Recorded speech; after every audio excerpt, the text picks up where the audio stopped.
Au milieu de la fête, je voulais un moment de calme pour annoncer la grande nouvelle à mon mari. Mais il n'était plus là. Quand j'ai entendu sa voix moqueuse venant du bureau, je me suis figé et ce que j'ai entendu ensuite m'a glacé le sang. Je tenais le test dans ma main, fixant les 2 lignes roses comme si elles étaient un secret écrit juste pour moi. Après 3 longues années d'essais, d'espoir, de pleurs discrets dans la salle de bain chaque mois, c'était enfin arrivé. J'étais enceinte. J'ai pressé le petit bâtonnet en plastique contre ma poitrine et j'ai laissé échapper un souffle tremblant. Le bébé était si petit, encore caché, encore silencieux, mais réel en moi, grandissant, le nôtre. Dans la cuisine, le soleil d'octobre se déversait par les fenêtres, chaud et doré, illuminant la table que j'avais passé toute la matinée à décorer. Mes mains bougeaient maintenant d'instinct, ajustant les couverts, gonflant les serviettes, vérifiant le rôti pour la 5e fois. C'était le 60e anniversaire de ma belle-mère, et chaque recoin de la maison était paré pour la fête. Mais j'avais mon propre secret à célébrer, ma propre joie qui vibrait juste sous la surface de tout cela. J'imaginais le moment où Étienne prendrait mes mains, les yeux écarquillés d'émerveillement, et me ferait tournoyer dans la pièce. Il rirait, pleurerait peut-être, embrasserait mon ventre, dirait quelque chose de ridicule comme « Il faut qu'on achète un berceau aujourd'hui ». Nous parlerions de prénoms, de peindre la chambre d'amis, de construire un monde pour quelqu'un que nous n'avions même pas encore rencontré, mais que nous aimions déjà. J'ai entendu sa voix avant de le voir.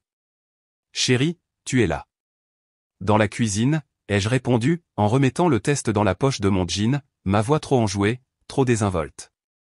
Étienne est entré dans la pièce avec ce charme naturel qui me donnait toujours l'impression d'être la femme la plus chanceuse du monde. Sa chemise bleu océan faisait paraître ses yeux noisettes presque dorés à la lumière du soleil. Il m'a embrassé sur la joue et a contemplé la table avec un léger sifflement. « Waouh, ma mère va adorer ça. » « Elle le mérite », ai-je dit en lissant inutilement la nappe. 60 ans, c'est important. Il s'est penché et a murmuré, pas aussi important que la nouvelle que tu as pour moi, apparemment. J'ai souri, presque timidement. Plus tard, quand nous serons seuls. Il a souri et m'a embrassé le front. Tu me fais mourir, Anne. La sonnette a retenti avant que je puisse répondre, et d'un coup, le moment s'était envolé. Les Mercier étaient arrivés. Éléonore est entrée comme une reine, ses cheveux argentés relevés en un chignon parfait et brillant, son tailleur bleu marine si impeccable qu'il vous donnait envie de vous redresser rien qu'en le regardant. Anne, ma chérie, dit-elle en m'embrassant sur la joue. Tout a l'air absolument parfait. Merci, ai-je dit en lui offrant un verre de vin. J'espère que c'est à votre goût. Elle a souri avec une rare douceur. C'est délicieux. Vraiment. Franck, mon beau-père, a hoché la tête en silence et m'a tendu un bouquet de lys blanc et une bouteille de cognac. C'était sa façon de dire « bien joué ». Le reste des invités est arrivé au compte-gouttes. La sœur d'Étienne, Angèle, et son mari Marc, leurs 2 enfants courant déjà à travers la maison, quelques collègues enseignants à la retraite d'Éléonore, des voisins d'en face. La maison était pleine de voix, de verres qui tintent, de l'odeur du rôti de porc et des pommes de terre à l'ail flottant dans l'air comme un souvenir d'enfance. Tout le monde disait la même chose. Anne, comment fais-tu? C'est incroyable. Tu es formidable. Je souriais, disais, merci, passais les assiettes, remplissais les verres, et pendant tout ce temps, je touchais mon ventre comme si je disais silencieusement au bébé, tu es déjà aimé. Tu es déjà là. Étienne jouait l'hôte parfait, charmant, attentionné, hilarant. Il a raconté une histoire sur un voyage d'affaires qui avait mal tourné. Quelque chose à propos d'une erreur de réservation d'hôtel et d'un homme en caleçon criant à la réception. La pièce a éclaté de rire, même Éléonore. Je le regardais depuis l'embrasure de la cuisine, le cœur plein. Il avait l'air si vivant, si confiant, si à moi. Pendant un instant, j'y ai cru. À tout. Au tintement des verres, à l'odeur du glaçage du gâteau, au bourdonnement des conversations dans le salon. Je voulais figer ce moment, arrêter le temps à cette seconde précise avant de découvrir. Avant que tout ce que je croyais de ma vie ne vole en éclats, mais cela viendrait plus tard. Pour l'instant, j'étais juste Anne Mercier, épouse, hôtesse, future maman, et je n'avais aucune idée que dans quelques heures, je serais quelqu'un de complètement différent. Tout a commencé par quelque chose de simple. Une question d'Éléonore pendant le dessert. Où est Étienne? Demanda-t-elle, balayant du regard le salon bondé. Je ne l'ai pas vu depuis un moment. J'ai levé les yeux des tasses à café que j'arrangeais. Je n'avais pas remarqué son absence. Il était juste là. Peut-être qu'il est sorti pour un appel, ai-je suggéré, bien que ma voix me parût étrangement distante, comme si j'étais déjà ailleurs. Angèle a ajouté, probablement dans son bureau. Il y garde toujours tous ses dossiers de travail, n'est-ce pas? J'ai hoché la tête et me suis excusé, m'essuyant les mains sur un torchon en descendant le couloir. Mon pouce est accéléré, mais je me suis dit que ce n'était rien. Juste un appel, juste un client. C'est ce qu'il dirait. C'est ce qu'il disait toujours. La porte de son bureau était entr'ouverte. Un filet de lumière chaude de lampe se déversait sur le sol du couloir. J'ai tendu la main pour frapper, mais je me suis arrêté. Sa voix flottait à travers l'entrebâillement, basse et intime, et ne ressemblait en rien à la voix qu'il utilisait avec moi. Je sais, je déteste ça aussi, a-t-il murmuré, et j'ai entendu un petit rire, tendre et doux. Mais que veux-tu que je fasse? La maison est pleine de monde. Je ne respirais plus. Je ne clignais plus des yeux.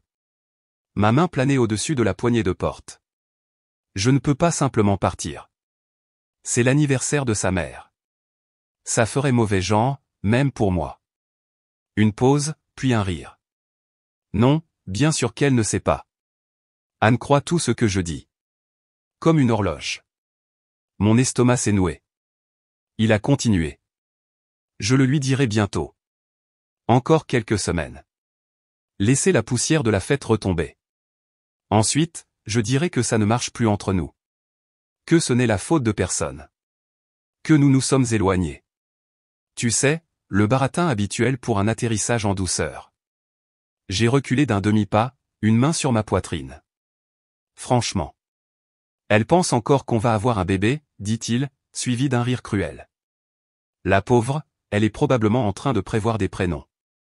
La chaleur nauséeuse dans mon ventre s'est transformée en glace.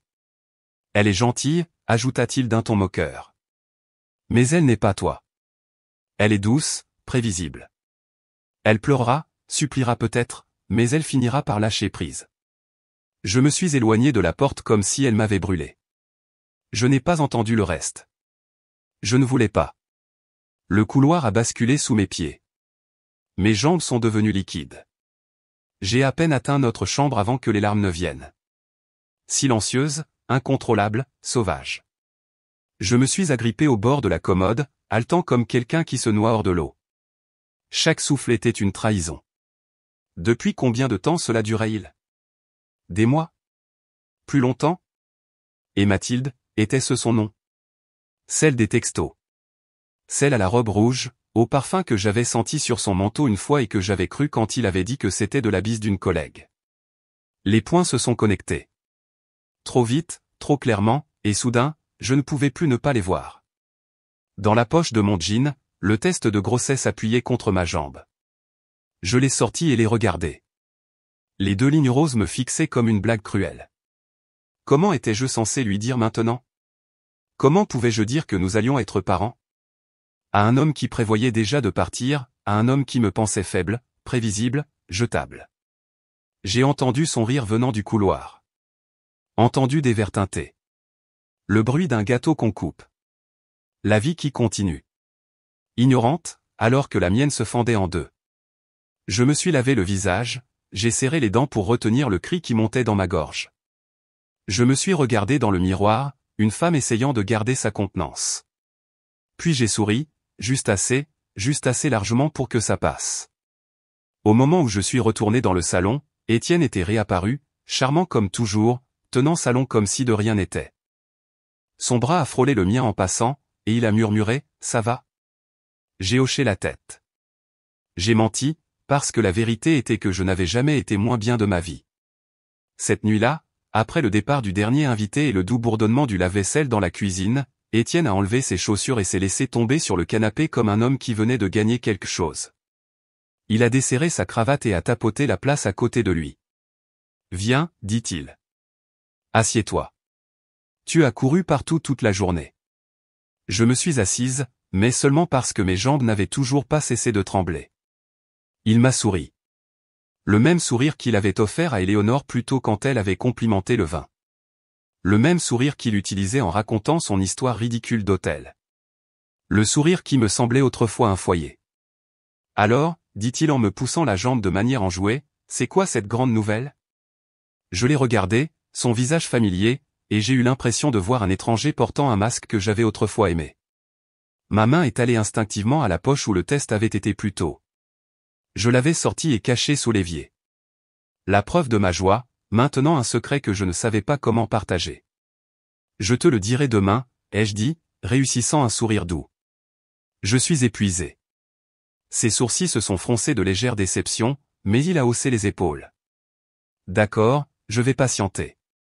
Je l'ai regardé descendre le couloir vers notre chambre, les épaules détendues, fredonnant sous sa barbe comme s'il n'avait pas passé la soirée à comploter une sortie discrète de notre mariage. Quand la porte de la chambre s'est refermée, je suis resté assise là, seule, entourée de verres de vin à moitié vides, de serviettes froissées et de restes de gâteaux. La nuit avait été une célébration, mais elle ressemblait à une veillée funèbre. Je n'ai pas dormi. J'étais allongé à côté d'Étienne, écoutant le rythme régulier de sa respiration, me demandant combien de nuits il avait dormi à mes côtés avec son nom à elle sur les lèvres, son visage dans son esprit. À un moment donné, j'ai réalisé le schéma, les nuits tardives inexpliquées au travail, les voyages d'affaires prolongés, l'eau de Cologne qui n'était pas sa marque habituelle, la chemise que j'avais trouvée dans le linge avec une tache de rouge à lèvres qu'il prétendait venir de sa sœur l'ayant serré trop fort dans ses bras à une fête. Et j'y avais cru. Chaque mensonge. Je me disais qu'il était stressé. Que la tension dans ses épaules venait du travail. Que la façon dont il se retirait parfois quand je touchais son bras au dîner n'était que de la distraction. Que la façon dont son téléphone ne le quittait plus n'était que la vie professionnelle moderne. Mon Dieu, combien de choses avais-je ignorées juste pour maintenir l'illusion intacte? Le lendemain matin, je me suis levé tôt et j'ai commencé à nettoyer. Non pas parce que j'avais de l'énergie, mais parce que je ne savais pas quoi faire d'autre. J'avais besoin de mouvement. J'avais besoin de quelque chose pour empêcher la panique de prendre le dessus. J'ai frotté des comptoirs qui n'en avaient pas besoin, réarrangé des pots d'épices, essuyé l'intérieur du micro-ondes 3 fois. Pendant ce temps, Étienne est parti pour son jogging habituel d'après-fête, en survêtement, écouteurs aux oreilles, agissant comme si la veille n'avait été qu'un succès. Dès que la porte d'entrée s'est refermée derrière lui, je suis allé directement à son téléphone. Je connaissais le code. Notre anniversaire de mariage. Cette ironie était brûlante. Il ne m'a fallu que quelques secondes pour trouver ce que je cherchais. Le contact n'avait pas de nom, juste un numéro. Mais le fil des messages était sans équivoque. Tu m'as manqué toute la nuit. Je déteste faire semblant. Quand est-ce qu'on en aura fini avec ça? Et puis, elle ne verra rien venir. Elle pense toujours que notre couple est solide. En pièces jointes, des photos. Une de deux ensemble dans un restaurant hors de prix que je ne reconnaissais pas. Une d'elles, Mathilde, dans une robe rouge, la même que Chloé avait décrite. Une autre photo prise sur notre terrasse. Ma terrasse. Les carillons que j'avais accrochés l'été dernier étaient en arrière-plan. J'ai à peine atteint la salle de bain avant que la nausée ne me submerge. Ce n'était pas des nausées matinales. C'était la trahison. Je me suis assise sur le carrelage froid, le front contre mes genoux, les larmes se mêlant à la bile dans ma gorge. Je voulais crier, briser quelque chose, rendre la douleur visible. Mais je ne pouvais pas, car personne d'autre ne le savait encore. Pour eux, j'étais toujours l'épouse heureuse, l'hôtesse parfaite, la femme chanceuse qui avait tout. Mais je connaissais la vérité maintenant, et je ne pouvais pas l'ignorer. Je ne voulais pas appeler Chloé. Je ne voulais pas entendre le son de sa voix, gentille et compréhensive. Je ne voulais pas la sympathie, l'indignation, la confirmation que ce que j'avais entendu, ce que j'avais vu, était réel. Mais je ne pouvais pas non plus le porter seul. Pas tout. Alors je lui ai envoyé un texto. On peut se voir aujourd'hui? C'est important. Elle a répondu instantanément. Bien sûr, même endroit. À 11h, j'étais assise dans le coin arrière d'un petit café que nous fréquentions tous les samedis matins avant que la vie ne devienne compliquée et chargée. Je tenais une tasse de thé que je n'avais pas touchée et j'essayais de trouver les mots justes. Comment commence-t-on une phrase comme « Mon mari prévoit de me quitter et ne sait pas que je suis enceinte ». Chloé est arrivée 5 minutes plus tard, les cheveux en chignon bas, sa veste en jean glissant déjà d'une épaule alors qu'elle me repérait. Ses yeux se sont écarquillés en voyant mon visage. « Anne, dit-elle en se glissant dans la banquette. Tu as l'air, ça va. J'ai secoué la tête une seule fois, puis les mots sont venus. Je lui ai tout raconté, l'appel téléphonique derrière la porte du bureau, les messages sur son téléphone, les photos, Mathilde, le test. Je lui ai dit que je n'avais pas pleuré pendant la fête, que j'avais souri et servi du gâteau comme si tout allait bien. Que j'étais resté éveillé à côté de lui toute la nuit à fixer le plafond, souhaitant être quelqu'un d'autre, n'importe où ailleurs. Que je ne lui avais même pas encore dit, que je ne savais pas comment. Chloé n'a pas interrompu. Elle a juste écouté, ses yeux s'assombrissant à chaque phrase, sa bouche se crispant d'une fureur silencieuse. Quand j'ai finalement arrêté, la gorge sèche et la main tremblante, elle s'est penchée en avant et a murmuré. Ce fils de pute. C'était la première fois que je riais depuis des jours. Un rire court, rauque, qui me faisait mal à la poitrine. Pourquoi ne m'as-tu rien dit plus tôt, demanda-t-elle en prenant ma main. Ou soupçonner quelque chose. Je ne sais pas, ai-je murmuré. Peut-être que je ne voulais pas le voir. Peut-être que je ne croyais pas que quelqu'un comme lui jetterait tout ça en l'air. Elle a hésité, puis a dit doucement. Je l'ai vue une fois il y a quelques semaines avec elle au centre commercial. Je me suis figé. Je ne te l'ai pas dit, a-t-elle poursuivi, parce que je pensais que c'était peut-être innocent. Elle était jolie, blonde. Il se tenait près d'elle. Il regardait des bagues. Je n'ai pas respiré. Des bijoux, ai-je demandé. Elle a hoché la tête. Elle en a essayé une. Il l'a embrassée sur la tempe. Je me suis dit que c'était probablement lié au travail, peut-être une faveur. Je ne voulais pas tirer de conclusion hâtive. Il lui a acheté une bague, ai-je dit d'un ton plat.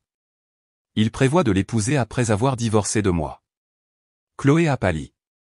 Anne, je suis tellement désolé. Ce n'est pas ta faute, ai-je dit. C'est la mienne, pour ne pas avoir posé de questions. Pour avoir ignoré les signes, pour lui avoir fait confiance quand mon instinct hurlait le contraire. Elle a serré ma main. Ne dis pas ça. Faire confiance à son mari n'est pas un défaut. Non, ai-je dit en regardant mon ventre, mais faire confiance au mauvais homme pourrait l'être. Nous sommes restés assis en silence pendant un long moment. Autour de nous, le café se remplissait, se vidait et se remplissait à nouveau. Les serveuses remplissaient les tasses. La machine à expresso sifflait. Quelqu'un a fait tomber une cuillère. J'ai à peine remarqué quoi que ce soit. Finalement, Chloé a demandé, « Qu'est-ce que tu vas faire ?»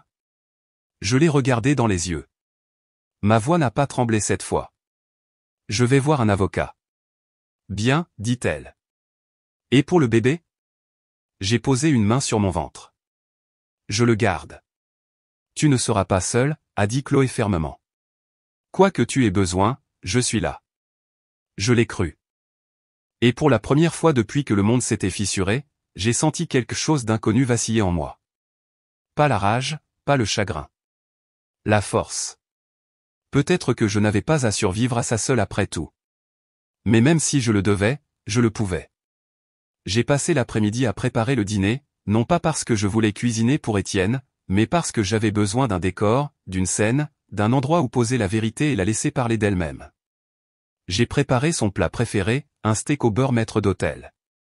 Purée de pommes de terre au romarin, salade César au parmesan frais. J'ai mis la table comme pour un dîner en amoureux que nous n'avions pas eu depuis des années. J'ai allumé des bougies. J'ai ouvert le vin qu'il aimait. J'ai même mis une robe dont il avait dit un jour qu'elle me rendait belle. À l'époque où je croyais encore qu'il le pensait. À 18h03, la porte d'entrée s'est ouverte et sa voix a retenti joyeusement, ça sent incroyablement bon ici. J'ai souri et l'ai accueilli à la porte. J'ai pensé qu'on pourrait avoir un bon dîner. Il a haussé un sourcil, amusé. Quelle est l'occasion? Aucune occasion, ai-je dit.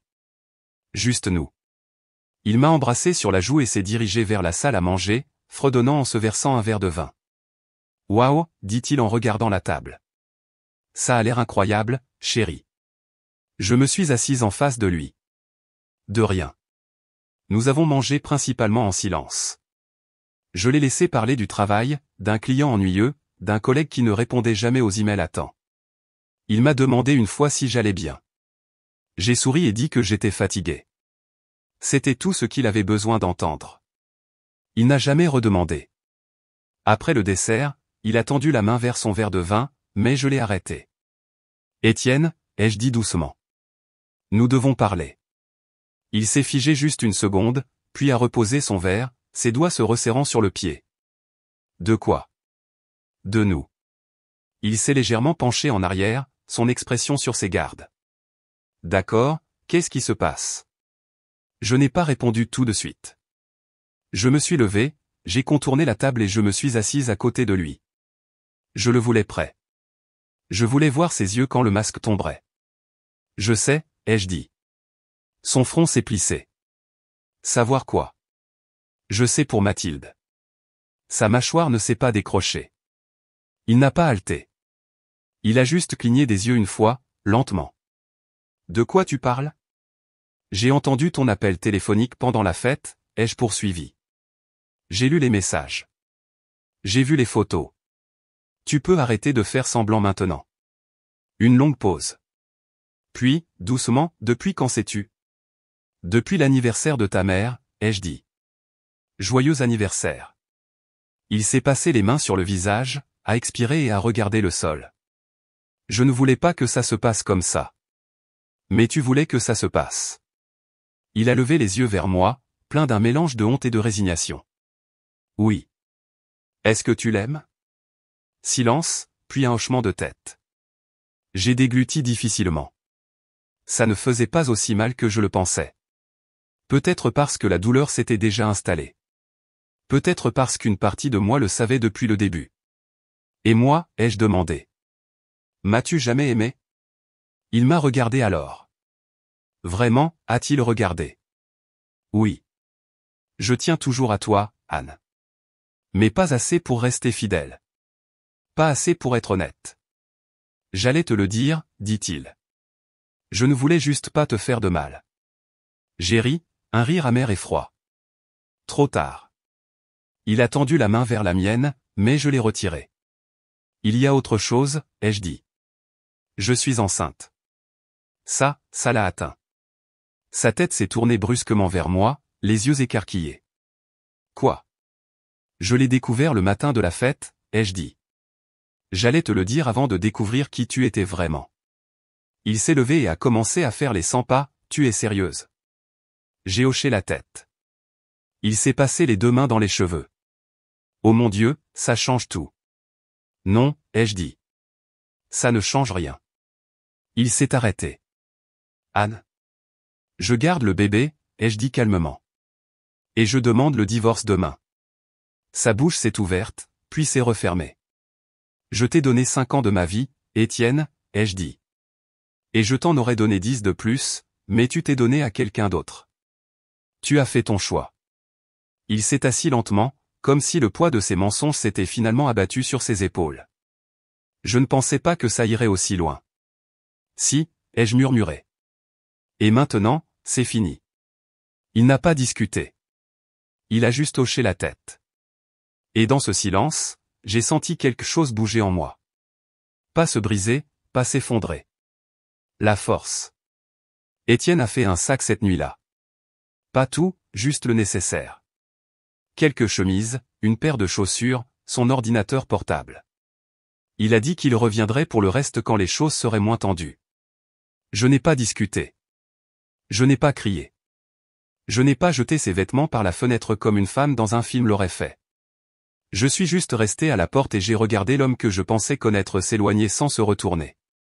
Quand la porte s'est refermée, le silence qui a suivi a semblé plus fort que n'importe quelle dispute aurait pu l'être. Je n'ai pas dormi cette nuit-là non plus. Je me suis assise à la table de la cuisine avec une tasse de thé qui a refroidi avant que je n'ai pris une seule gorgée. Mes mains tremblaient, mais pas de peur, d'adrénaline, d'épuisement, du besoin irrésistible de survivre. À 8 heures précises, je suis entré dans le cabinet de Maître Lambert, un avocat que Chloé avait recommandé il y a des mois lorsque sa cousine avait divorcé. Son bureau sentait le cuir, les vieux livres et le pouvoir tranquille. Racontez-moi tout, a-t-il dit doucement, et je l'ai fait. Je lui ai parlé de l'infidélité, des textos, des photos. Je lui ai dit que j'étais enceinte, que je voulais garder l'enfant, que je ne voulais pas d'une guerre judiciaire interminable. Mais je n'allais pas non plus être la femme qui laissait son mari infidèle s'en tirer à bon compte. Il a écouté, a pris des notes, a hoché la tête aux bons endroits. Quand j'ai eu fini, il s'est penché en arrière et a dit « Vous êtes en position de force, Madame Mercier. Vous avez des preuves. Vous portez son enfant. La loi est de votre côté. J'ai ressenti une sensation étrange, puis une lueur de contrôle. Ce n'était pas grand-chose, mais c'était assez pour tenir debout. Après la réunion, je suis allé à la clinique pour confirmer la grossesse. 6 semaines. Tout avait l'air normal. Le médecin m'a donné des vitamines prénatales et une brochure intitulée « Votre corps et votre bébé, premier trimestre ». Je l'ai tenu dans mes mains comme si c'était un passeport pour un pays que je n'avais pas l'intention de visiter seul. Quand elle a demandé si le père était au courant, j'ai dit oui. J'ai mentionné qu'il était maintenant un ex-mari en attente. Ensuite, je me suis arrêté au travail. Ma patronne, Lydie Carnot, était déjà à son bureau, sirotant un café et examinant des papiers. Je me suis assise en face d'elle et j'ai prononcé les mots que je n'avais pas répétés, mais qui sont sortis avec assurance. Je suis en train de divorcer et je suis enceinte. Elle a cligné des yeux, puis a posé son café. Oh, Anne. Ça va, ai-je dit rapidement, même si ce n'était pas le cas. Je voulais juste que vous le sachiez. Je continuerai à travailler aussi longtemps que je le pourrai. J'ai besoin du revenu et j'ai besoin de la distraction. Elle a hoché la tête slowly. Vous avez toujours été l'une des personnes les plus fiables ici. Prenez tout le temps dont vous avez besoin, et quand vous serez prête pour votre congé de maternité, nous trouverons une solution. J'ai eu envie de pleurer devant sa gentillesse. Au lieu de ça, j'ai souri. Merci. Je suis rentré dans une maison qui semblait trop calme. Les chaussures d'Étienne avaient disparu de l'entrée. Sa brosse à dents n'était plus à côté de la mienne. Son eau de Cologne ne flottait plus dans le couloir. J'ai traversé chaque pièce lentement, comme si je les rencontrais à nouveau pour la première fois. Dans la chambre d'amis, celle dont nous avions dit un jour qu'elle serait la chambre du bébé. J'ai passé mes doigts le long du rebord de la fenêtre et j'ai essayé d'imaginer un berceau, un rocking chair, une nouvelle vie. Plus tard dans la soirée, j'ai appelé mes parents en appel vidéo. Ils étaient choqués. Ma mère a pleuré. La voix de mon père tremblait de colère contenue. Mais quand je leur ai dit que j'étais enceinte, quelque chose a changé. Mon père s'est rasseoir, ses yeux soudainement doux. Ma mère s'est essuyé le visage et a murmuré, « Un bébé. Tu vas être maman. » Oui, ai-je dit. Seule. Tu ne seras pas seule, a-t-elle répondu. Tu nous as. Et encore une fois, comme avec Chloé, comme avec Maître Lambert, comme avec Lydie, je l'ai senti. Un soutien, réel, stable, solide. Je ne savais pas à quoi ressemblerait la semaine suivante, ni le mois suivant, ni l'année suivante. Mais je savais une chose. Je pouvais respirer. Et c'était suffisant pour l'instant. 3 semaines après le départ d'Étienne, j'ai enfin décroché la photo encadrée de nous dans le couloir. Celle où nous étions debout sur les falaises d'Étretat, le vent dans nos cheveux, le soleil dans nos yeux, prétendant que nous étions invincibles. Je l'ai regardée longuement avant de l'envelopper soigneusement dans du papier journal et de la ranger dans une boîte étiquetée « Ancienne vie ». Je ne l'ai pas jetée.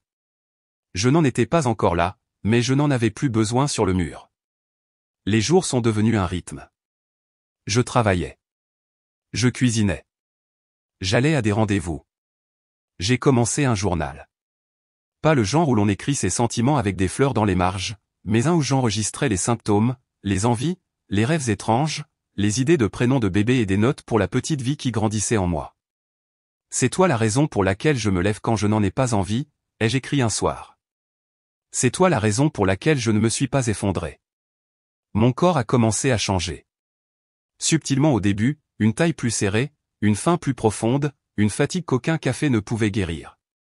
Mais à l'intérieur, je me reconstruisais. Pas seulement de la trahison d'Étienne, mais d'années à me faire petite pour que quelqu'un d'autre soit à l'aise.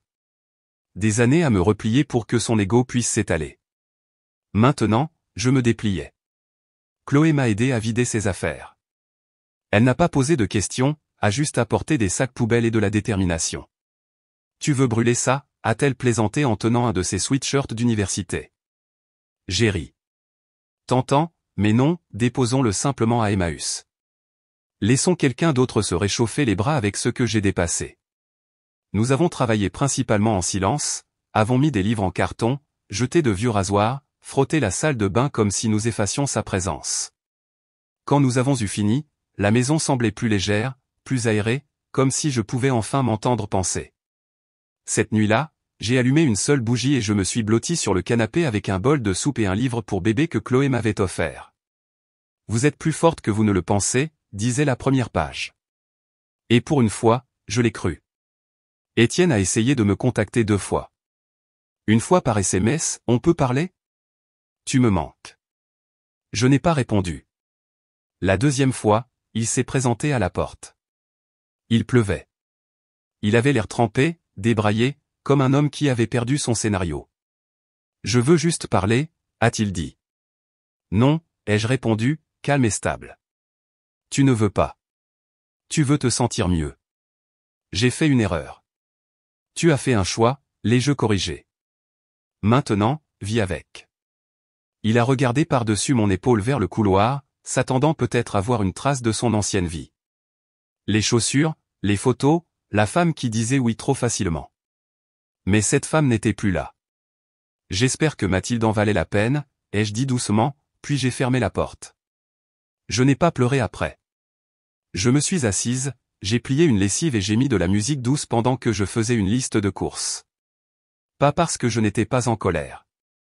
Pas parce que je n'étais pas encore en train de guérir, mais parce que je faisais quelque chose qu'Étienne n'avait jamais pensé que je pouvais faire. J'allais de l'avant. Le dimanche matin, je suis entré seul dans un cours de préparation à l'accouchement au centre social. Je me suis présenté au groupe et j'ai pris place au fond. Une femme nommée Aurélie s'est assise à côté de moi et a souri. C'est votre premier? J'ai hoché la tête. Moi aussi, a-t-elle dit. Mon ex s'est enfui en Ardèche avec sa prof de yoga. Nous avons ri toutes les deux. Il y avait quelque chose de curatif dans ce rire, comme si nous n'étions pas des victimes. Nous étions des femmes en mouvement. Des femmes en devenir. Et alors que je rentrais chez moi plus tard cet après-midi-là, le soleil d'automne chaud sur mon visage, j'ai réalisé autre chose. Je ne survivais pas seulement. Je tenais debout. Et bientôt, je serais prête à courir. La première fois que je l'ai entendu pleurer, tout le reste a disparu. Les murs blancs de la maternité, l'odeur stérile, l'agitation douce des infirmières autour de moi. Rien de tout cela n'avait d'importance. Tout ce que je pouvais entendre, c'était sa voix, minuscule, féroce, indéniablement vivante. On l'a posée sur ma poitrine et elle était chaude et humide et rose et parfaite.